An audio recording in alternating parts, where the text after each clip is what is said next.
I may not be the smartest guy in the world, but if I am in a room where I'm the smartest person in that room, I get out.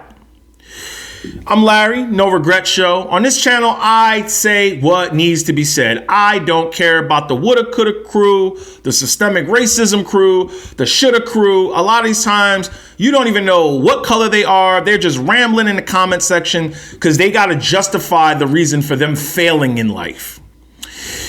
Charles Barkley was giving an interview and he said something that resonated with me. Like, let's say I'm at a white school. I said, how many of you kids want to play pro sports? Less than 10% raised their hand. I said, what do you want to do? I want to be a doctor. I want to be a lawyer. I want to be an engineer. But when I go speak at predominantly black schools, 90% of the kids want to play sports. 90%. There's a couple like, I want to be a doctor, which makes me really proud. But our kids are brainwashed to think they can only play sports and be entertainers. You got a better chance of being a doctor and a lawyer than playing in the NBA. I tell you, there's 400 players in the NBA. What are the chances you're going to be one of the 400 best players in the world? And I'm not trying to bash their dreams. I wish everybody could do it.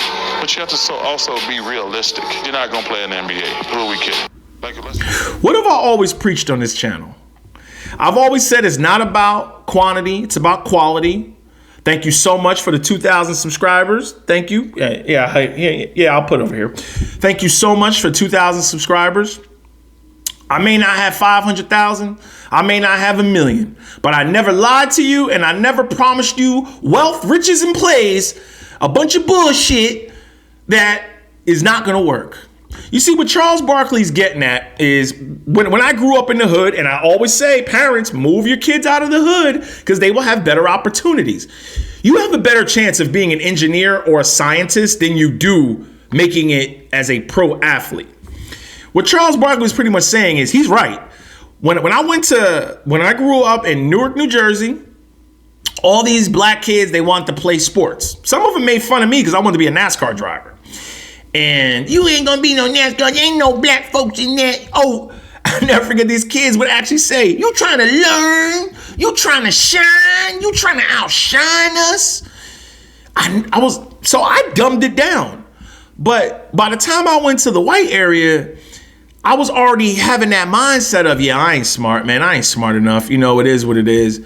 I didn't graduate high school. I didn't realize my true potential until I got out of high school. Because I would see these kids walking around with Syracuse, Penn State, Rutgers, Florida State. These kids at freshmen and sophomores already knew what schools they wanted to go to.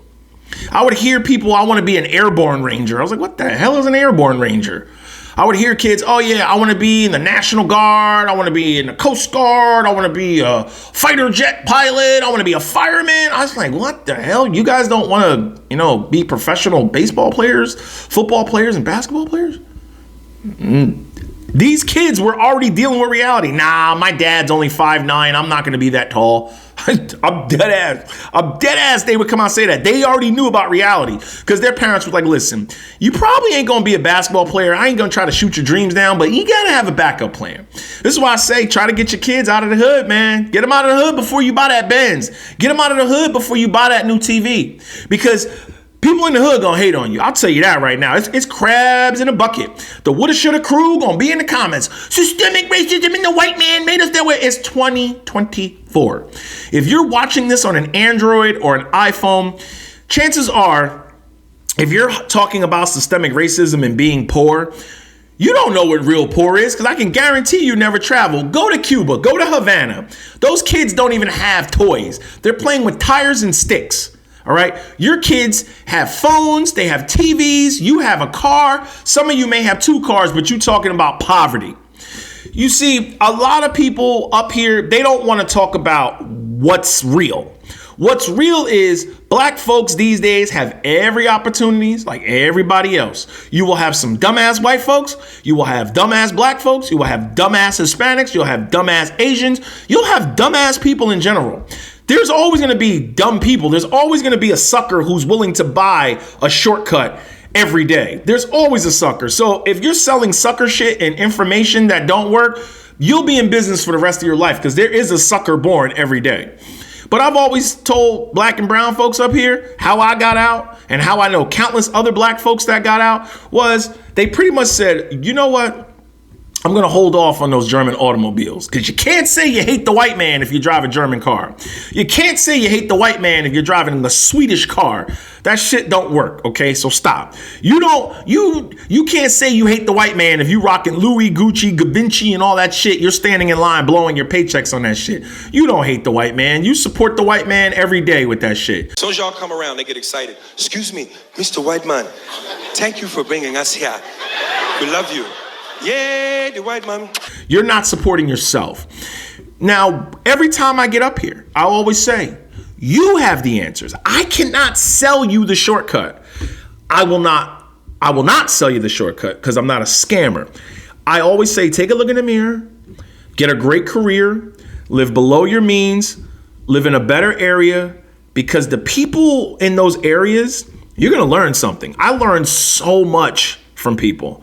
How to invest the right way, get into real estate, live below your means, don't be flashy.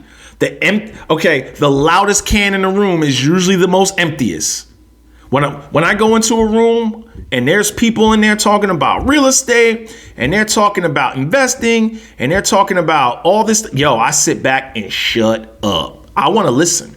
Now, if they talking about stupid shit, like DraftKings and, betting on this and betting on that and the quick plays and the penny stock and, Mullen and the AMC, I get the hell out of that room. I'm like, oh, they're stupid. I ain't gonna learn nothing. But if there's guys saying, all I did was do this, I'm a scientist. I sit back and I ear hustle. I'm like, oh, yeah, because I know I'm gonna learn something. I sit back there like a fly on the wall. You got to get your kids out of the hood. I'm telling you, you got to get your kids out of the hood, because if you don't, they're going to end up a statistic. And the advice I'm giving you is from a person who has no felonies, who's done pretty well for himself, and has a positive message. I ain't got the quick plays. You got the answers. Figure it out. No regrets. Get it.